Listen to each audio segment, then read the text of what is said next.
So let's talk about the story of actress Olivia Munn. It starts with something you'd think would be a huge relief, a clean bill of health. Her annual mammogram came back clear. She tested negative for the BRCA cancer gene, and there was no family history of the disease.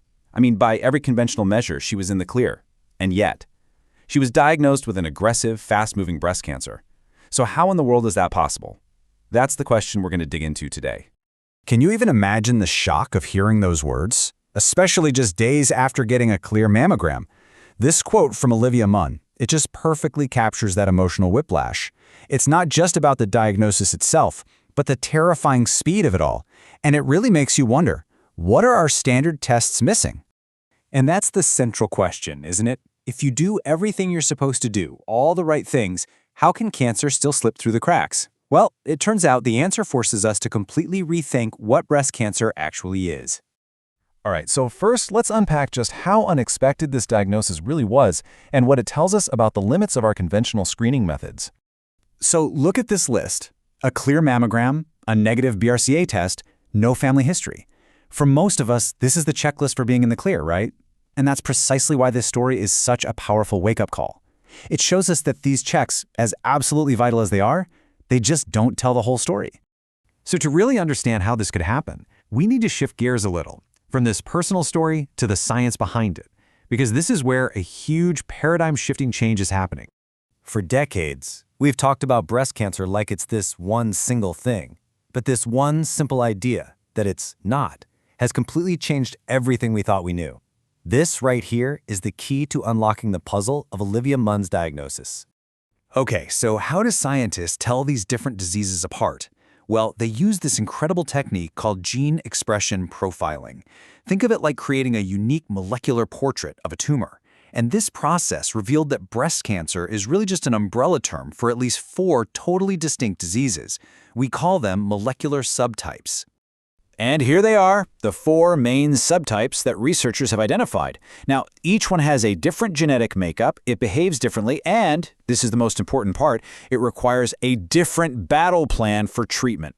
It just shows you how much more complex the picture is than we ever thought. All right, let's bring this all back to our story. Olivia Munn was diagnosed with luminal B breast cancer. By putting a specific name to her specific subtype, we can finally start to understand why her cancer was so different and so dangerous. So let's zoom in on this specific subtype. What exactly is the luminal B puzzle, and what makes it so incredibly aggressive? You see, both luminal A and luminal B are what's called estrogen receptor positive, but there is one massive difference: proliferation. Now, in simple terms, proliferation is just how fast cells grow and divide. And luminal B, it has a way higher expression of genes related to this process. It's literally the engine driving its aggressive nature. And this quote from the research really drives that point home. The single defining feature of luminal B is its speed. Its genetic programming is just telling it to grow, and to grow fast. This is exactly why Munn's doctors use those words, fast-moving and aggressive. And the numbers here are just stark. This chart shows the risk of the cancer coming back within the first 5 years. So if we set the risk for the slower-growing luminal A as our baseline, the risk for luminal B is nearly 3 times higher. That is a massive difference, and it explains the incredible urgency in treating this subtype.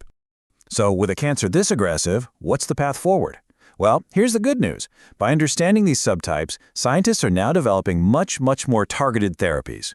Because researchers know that luminal B is driven by that rapid growth, they can now target the specific biological pathways that are fueling it. It's like cutting the fuel line to the engine. We're already seeing new drugs and clinical trials that do exactly this. This is the future of personalized medicine, not just treating breast cancer, but treating the specific driver of an individual's cancer.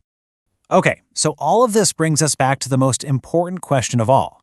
What does this mean for you? Olivia Munn's journey offers a really clear, actionable lesson that goes way beyond the standard checks we all know. This number, 37%. This is the number that saved her life. You see, her doctor went beyond the standard mammogram and used something called a lifetime risk assessment tool. Her score came back as 37%.